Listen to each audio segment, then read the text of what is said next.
So, hi guys, today ipapakita ko sa inyo kung paano gawin yung parang kakainin na kami. Una, ito, 'di ba? Ito yung right hand natin.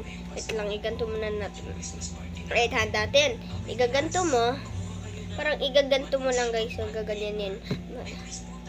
Sa right lang. Ayan. Tapos, hawakan mo sa isa mong kamay. Ayan. Tapos, kakainin mo na. Meron pa.